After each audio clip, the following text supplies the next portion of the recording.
మనశంకర వరప్రసాద్ గారు మూవీకి block buster talk వచ్చింది. వింటేజ్ బాస్ ఇస్ బ్యాక్ అంటూ అభిమానులు పండగ చేసుకుంటున్నారు. సినిమా ఓ రేంజ్ లో తీశాడని ఓవరాల్ గా టాక్ నడుస్తోంది. ఇలాంటి సమయంలో ఓ విషాదం చోటు చేసుకుంది. మెగాస్టార్ చిరంజీవి నటించిన మనశంకర వరప్రసాద్ సినిమా చూస్తూ హైదరాబాద్ లోని అర్జున్ థియేటర్లో ఓ వ్యక్తి గుండెపోటుతో మరణించాడు. సమాచారం ప్రకారం స్క్రీనింగ్ సమయంలో ఆ వ్యక్తి అకస్మాత్తుగా కుప్పకూలిపోయాడు. ఎంత ప్రయత్నించినా చలనం లేకపోవడంతో థియేటర్ సిబ్బంది సమాచారం ఇవ్వడంతో పోలీసులు ఘటనా స్థలానికి చేరుకున్నారు.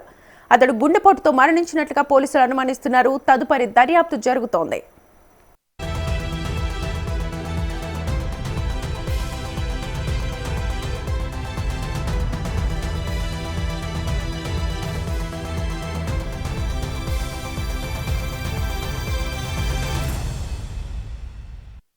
మనశంకర వరప్రసాద్ గారు మూవీకి బ్లాక్ బస్టర్ టాక్ వచ్చింది. వింటేజ్ బాస్ ఇస్ బ్యాక్ అంటూ అభిమానులు పండగ చేసుకుంటున్నారు. సినిమా ఓ రేంజ్ లో తీశాడని ఓవరాల్ గా టాక్ నడుస్తోంది. ఇలాంటి సమయంలో ఓ విషాదం చోటు చేసుకుంది. మెగాస్టార్ చిరంజీవి నటించిన మనశంకర వరప్రసాద్ సినిమా చూస్తూ హైదరాబాద్ లోని అర్జున్ థియేటర్లో ఓ వ్యక్తి గుండెపోటుతో మరణించాడు. సమాచారం ప్రకారం స్క్రీనింగ్ సమయంలో ఆ వ్యక్తి అకస్మాత్తుగా కుప్పకూలిపోయాడు. ఎంత ప్రయత్నించినా చలనం లేకపోవడంతో థియేటర్ సిబ్బంది సమాచారం ఇవ్వడంతో పోలీసులు ఘటనా స్థలానికి చేరుకున్నారు.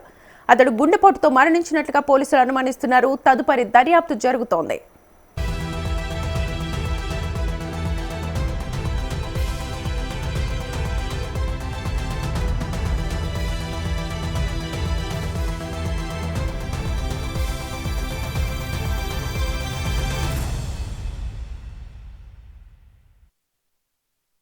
మనశంకర వరప్రసాద్ గారు మూవీకి బ్లాక్ బస్టర్ టాక్ వచ్చింది. వింటేజ్ బాస్ ఇస్ బ్యాక్ అంటూ అభిమానులు పండగ చేసుకుంటున్నారు.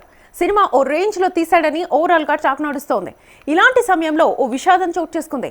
మెగాస్టార్ చిరంజీవి నటించిన మనశంకర వరప్రసాద్ సినిమా చూస్తూ హైదరాబాద్ లోని అర్జున్ థియేటర్లో ఓ వ్యక్తి గుండెపోటుతో మరణించాడు. సమాచారం ప్రకారం స్క్రీనింగ్ సమయంలో ఆ వ్యక్తి అకస్మాత్తుగా కుప్పకూలిపోయాడు. ఎంత ప్రయత్నించినా చలనం లేకపోవడంతో థియేటర్ సిబ్బంది సమాచారం ఇవ్వడంతో పోలీసులు ఘటనా స్థలానికి చేరుకున్నారు. అతడు గుండెపోటుతో మరణించినట్లుగా పోలీసులు అనుమానిస్తున్నారు. తదుపరి దర్యాప్తు జరుగుతోంది.